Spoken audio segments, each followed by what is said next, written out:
Duper is holds the record for the most receiving yards in Dolphin history. And earlier this week, WQAM's Adam Kuperstein had a chance to catch up with Dupe and had a little conversation with one of the more enjoyable guys to talk to in Dolphin history, Mark Duper.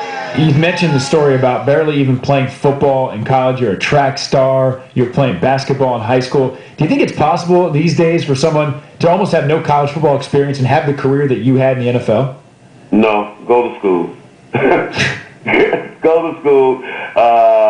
Get to work, because I'm going to tell you now, they have a lot of great athletes out there. And then that's amazing you mentioned that. I was fortunate enough, to get drafted by the stuck around. But then again, you got to look at my situation. I worked it hard.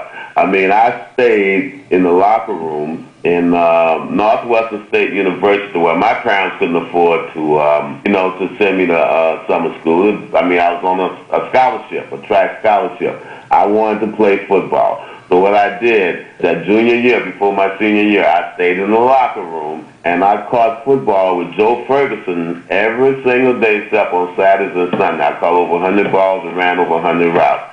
I dedicated myself. I would go to bed. I didn't have money to have lunch, but still and yet I dedicated myself, and it paid off, because evidently, when I went to those combines and stuff like that, Coach Schuler seen something that was very good into me, and I never dropped the ball in the combine, and I ran all my 40s under 4.4s. Some of them was 4.2s and the 4.3s. It was dedication, I mean, I really did earn that spot, but I worked it hard at it. Wait, Mark, what do you mean by you stayed in the locker room? You mean you slept in the locker room in college? You lived there?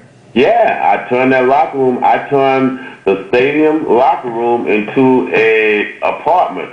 But guess what? It wasn't. Don't think it was that bad as it looked now, because I had the biggest shower in there. You can imagine.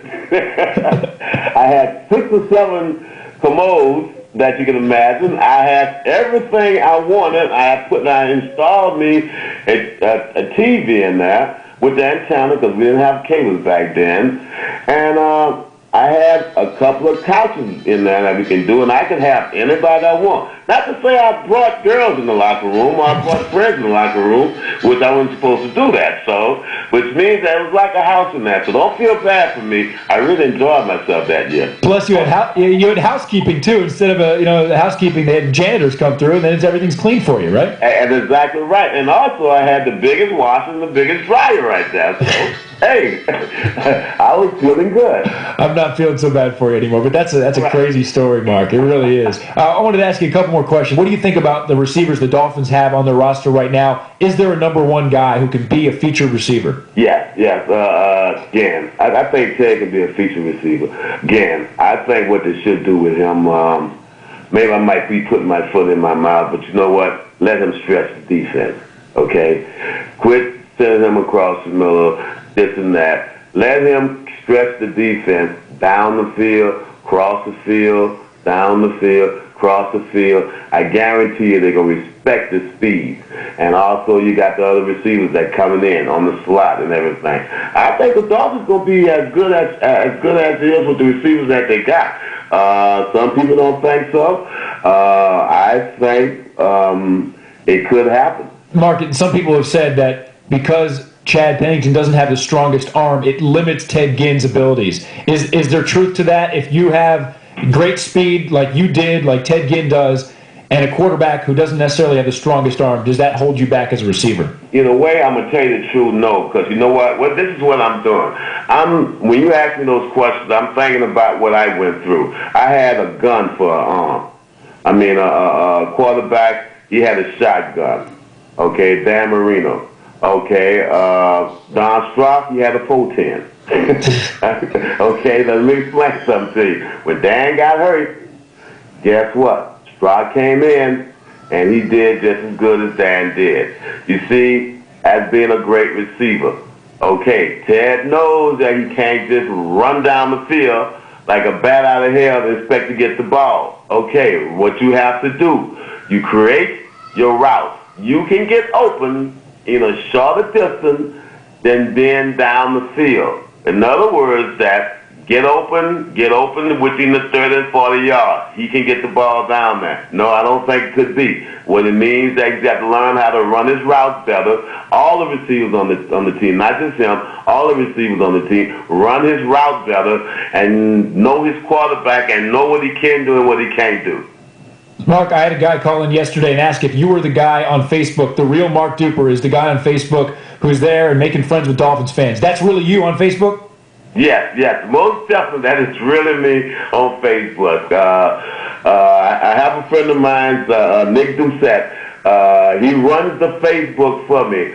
But when we chat and live, it definitely be me. And when questions be answered and questions be thrown out there, it definitely be me. Yes, you do have the real thing on Facebook. That's very cool. So Dolphins fans, check him out on Facebook. Mark Duper, ready to be a friend of any Dolphins fan, right? As long as you're not a Jets fan, that's cool.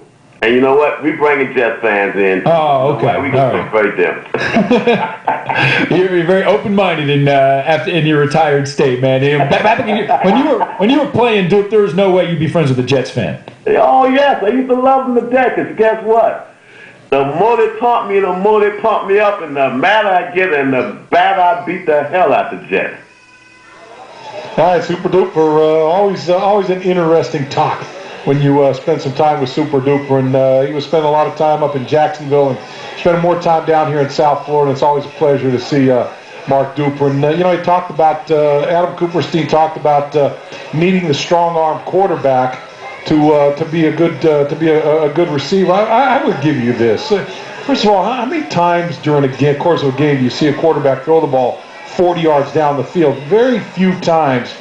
And the opposite of Mark Duper on that football team was Mark Clayton. And if you remember Mark Clayton, I bet you the majority of his catches were 10, 15, no more than 20 yards down the field. And he would turn those into touchdowns. And you look at Clayton, he has the most receiving touchdowns in Dolphin history. And I would bet that very few of the catches that he made, quarterback to receiver connections, were much more than 15 to 20 yards. And I bet you there were a number of them that were between 10 and 12 yards, because he was a master of making a catch and shaking a little bit and then getting everything extra you could out of a reception. So